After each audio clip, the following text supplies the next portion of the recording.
Hey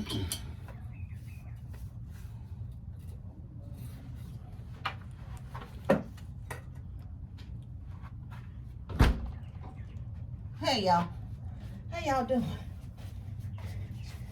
Y'all know I be paranoid, so I had to go back in the house and get my keys. I don't know, sometimes I be thinking the door gonna magically lock itself. Happy Tuesday. Is it Tuesday? Yeah, happy Tuesday. How y'all doing? I'm confused on the days. What's going on? It's kind of nice out here. I done got home. Went back in here and give me 2 of these little mini baby popsicles. These the ones come from Family Dollar. They don't be the long ones like that. They be the little short ones. But they still do the trick.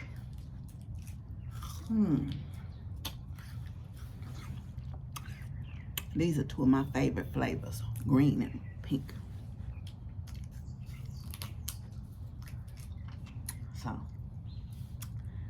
take a little pink, take a little green. I wrote something down, y'all. I heard on the radio this morning on the way to work, right? So I said, let me send this out to people that may not need to know this. Well, apparently, I was listening to the gospel station this morning, and the male host, said that they are giving away steering wheel locks in Memphis. I done forgot the date. It's late on this month. Okay, y'all, I didn't write all that down, okay? Look it up. You gotta be a Memphis resident. But what struck me is something he said. The reason why I looked it up, because I said, I came in on the tail end of it. So I said, let me see what he's talking about. So as soon as I got to work, I put it in the thing, looking it up, being nosy. So, at any rate, you have to be a Memphis resident, right? But apparently they gave these steering wheel locks away before. But they had like 700 people show up. And I think they said they only had 400 or 500 locks, so they ran out. But they said it was lined up for it, right? Bug out here. And so, the thunder, y'all hear that? It's gonna rain. So they decided to do it again. You must prove that you're a Memphis resident. You can't live in DeSoto County. No, not in Olive Branch of Hernando or South Haven. You have to be a Memphis resident. So you can't even live in Shelby County. They say you have to prove you're a Memphis resident, right? So I thought, man, that's sad. Oh, it done started raining. Y'all hear that rain? They say in 2022 there was 2,129 car thefts, right?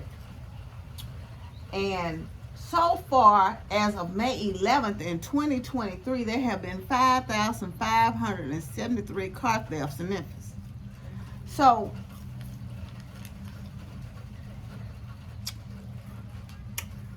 I didn't even think people still use the steering wheel lock.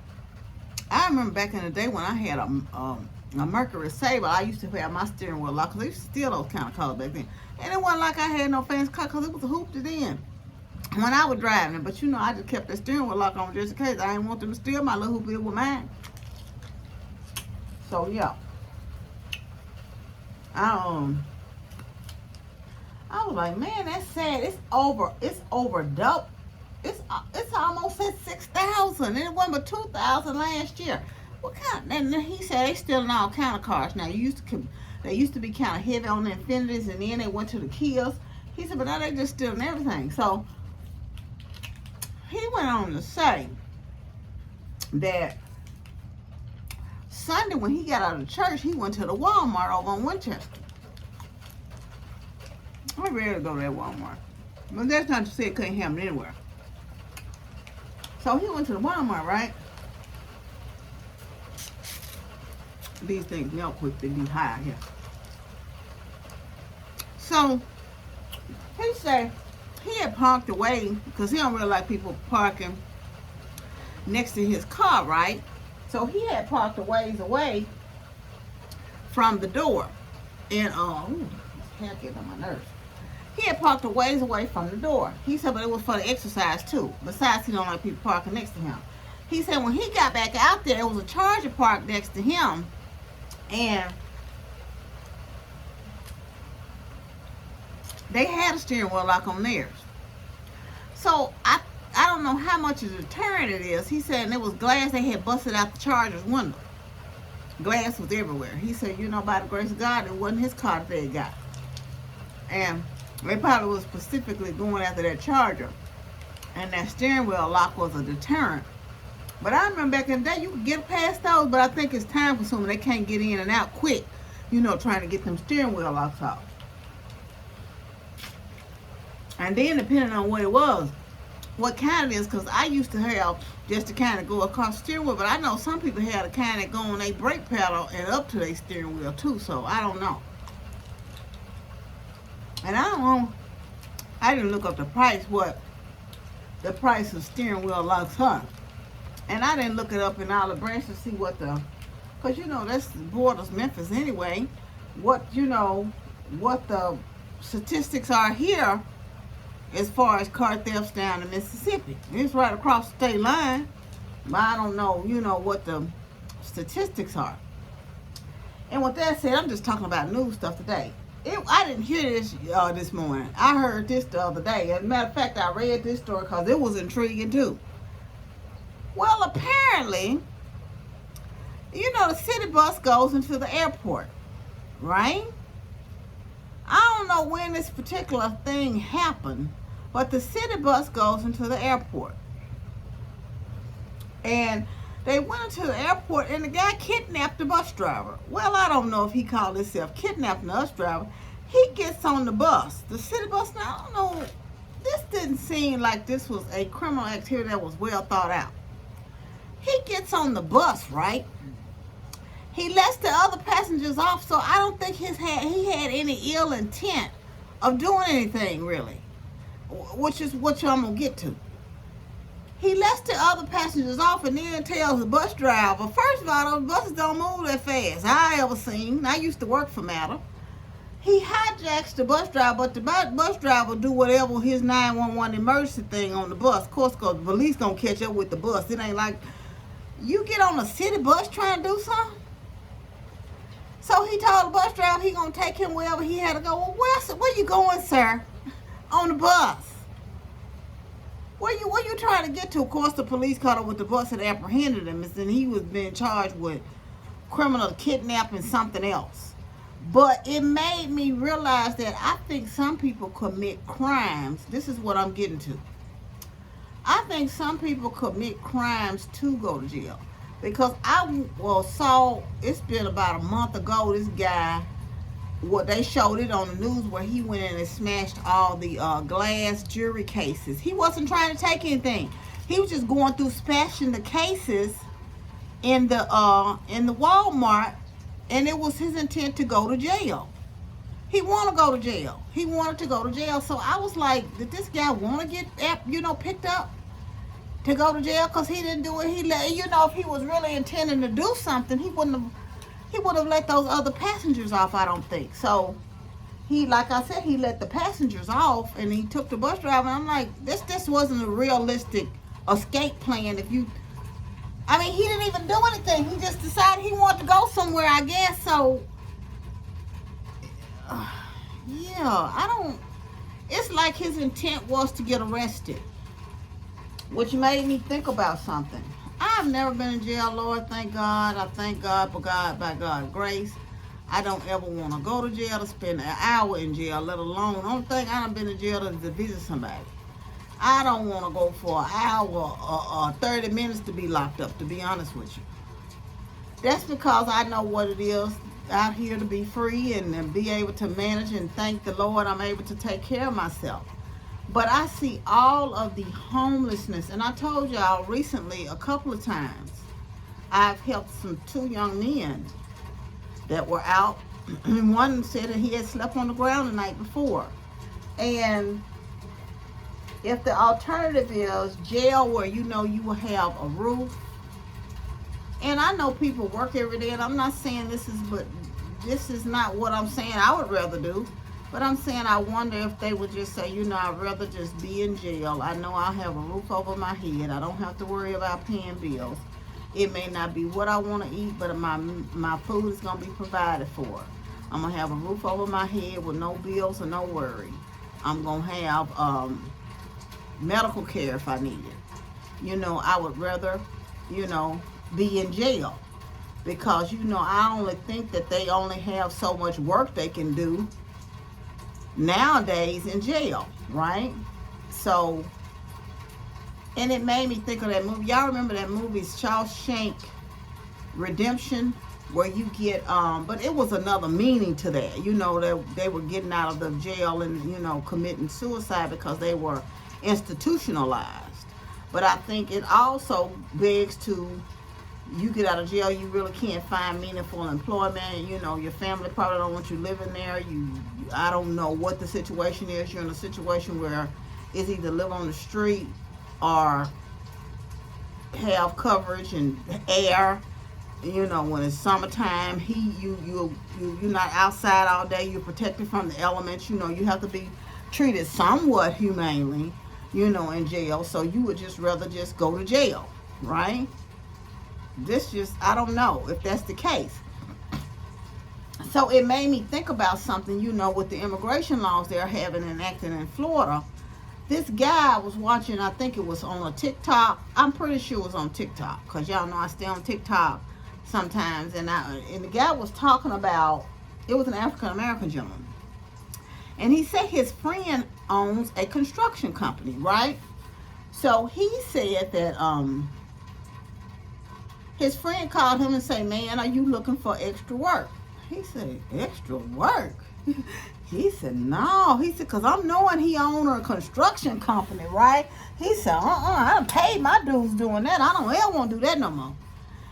And so he said that, he told him, no, dog, what's going on? And he was saying that, you know, how they doing, you know, if you get caught, you know, it's strict penalties on you. And he said that his workers are mostly immigrants who are not willing to chance it, so they haven't been showing up for work. So he said, well, dog, I don't know what you're going to do, you know, because I just can't do it. You know, I don't know. I can't do that anymore. I'm not, you know, conditioned to do that anymore. So, and someone commentary on that was like, Florida has the most private prisons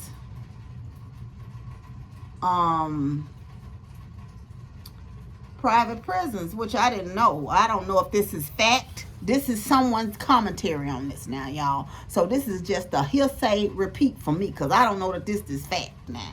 But they said they had the most private prisons, and they said they believe they're going to go back to, I remember even now, you used to see a lot of the work release people out doing, like, cleaning up the highways and stuff. I don't know that I see that a lot anymore. So they were saying that by them having so many private prisons, they're probably going to go back to having that as their labor instead of immigrant labor. They were going to make the prisoners work. Now, I wonder, I know they have a work release program. You work off some of your time, you know, even with the state prisons. But I wonder, would that be something that they could even do, you know, with the state prisoners, making them go back to, you know, having to do that kind of like labor stuff, and even like field work and things like that. I remember, y'all remember that movie Life? I need to watch that movie. That movie was funny. Can't have my cornbread. But anyway, I don't know why that popped in my head. Eyes to Pappy. I'm going to watch that movie this weekend. Why did I get life, life, life, life, life, life, life, life, life. Anyway, I digress. Back to what I was talking about. You know how they had them out there working. You know, and Eddie Murphy and Martin Lawrence didn't even do no crime. And they were out there spending all their life in jail. And then they had to, of course, do that, you know, work out in the fields and stuff. But, you know, it was a time period then, too. But I wonder if, you know, does that happen, you know, do like prisoners have to do that type of stuff now? I don't know how the prison system works, but, it just made me think about that, you know. And if so, would people be so, if they knew they had to go and do that type of, that's what they were facing, you know, to be out there in the fields in the heat of all kind of weather and stuff like that.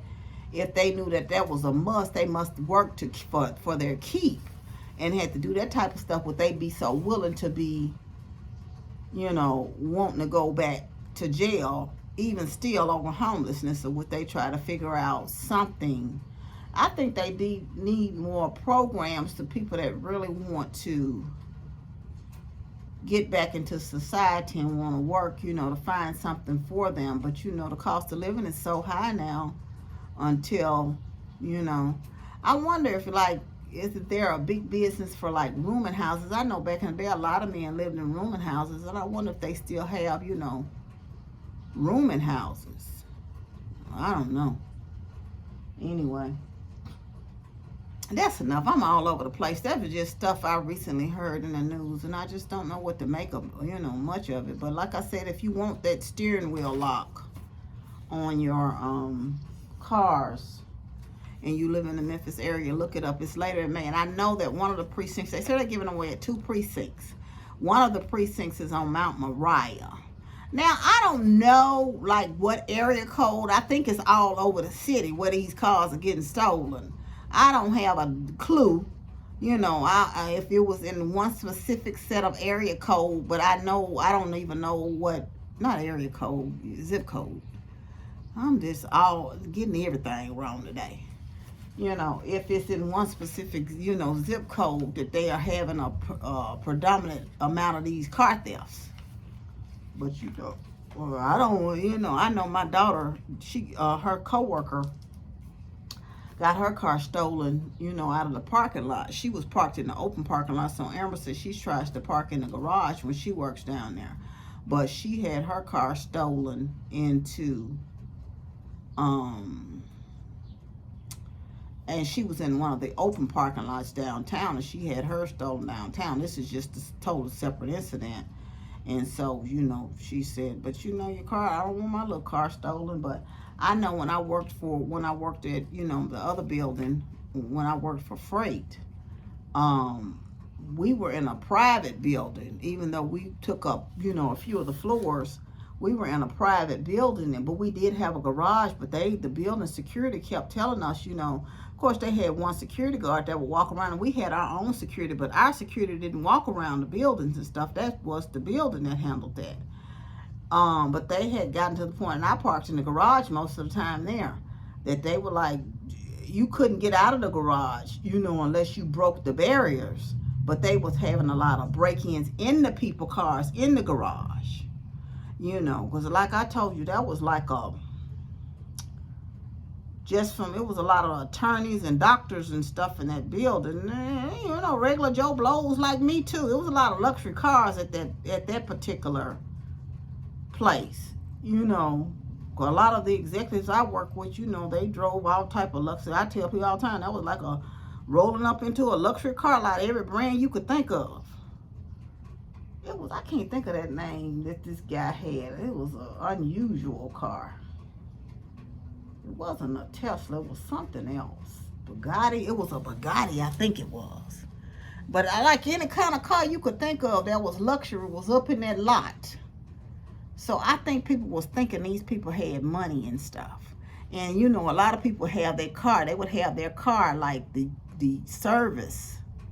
You know, they would have their car, the service stuff there as far as detail. The detailer would come, and on certain days, it would be several of them came and, you know, did their cars. And those people would go in the garage and get their cars and do them. And they even had the concierge, I guess, the service. And they would have that as with the cleaners and stuff like that, you know, because these old big wigs, you know, up, you know, with the coins, I guess. They ain't never mess with my little putter in the garage.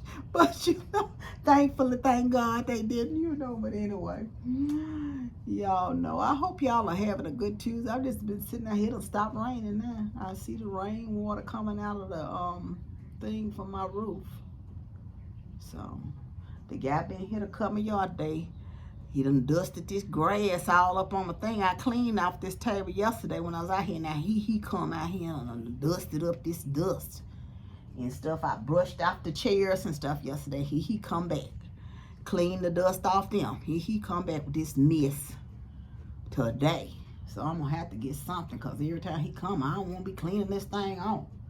He blows it off, the grass he gets up here, but he don't do the best job, you know, of blowing it off. But the yard look nice, so I ain't going to complain. Anyway, y'all know I wasn't doing it but running my mouth. I'm going to take, it's nice out right now. I'm going to try to enjoy these days while I can, because, honey, it's been warm here. I had to turn my air on. Whew. It's been hot. I'm going to say her air done went out. She had to call the air conditioner guy. I need to call her, say he was coming out today. Luckily, she has a window unit in one of her rooms.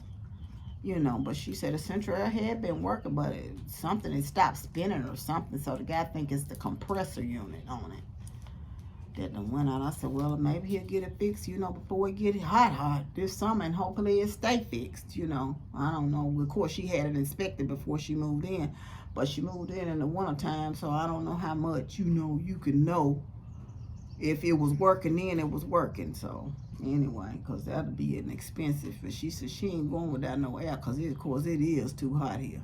But I told her, luckily, you know, she had a window unit, so she didn't have the situation where, I guess they did an add-on to that house at some point in time, where they added on another room, a bathroom, and something else to that house. And so she said it was a window unit back there in the back by the garage. So she been kind of hanging out in that little room, because, you know, she always could come over here, of course. But anyway, oh yeah, I'm gonna get my hind parts up in this house, take this hair off, and get me some pajamas on probably, and kick back and relax for the rest of the day. I've been kind of dragging today. I've been doing pretty good as far as feeling okay as far as my knees. Saturday I did okay as far as walking around and doing in the store. And Sunday was okay, pretty good. Yesterday was pretty good, but today I'm starting to hurt a little bit. So I'm like, man, what's going on? I can't get comfortable. This left one is hurting, so I may have to take me something tonight, because I don't want it to set in where I'd be down a couple of days with it. But I feel them, and they are just getting stiff, and I'm struggling, and the pain is for real, for real. Anyway, I'm going to get off here, because I know y'all tired of me talking. I done been all around the world and back, and y'all probably ain't interested in no steering wheel locks anyway.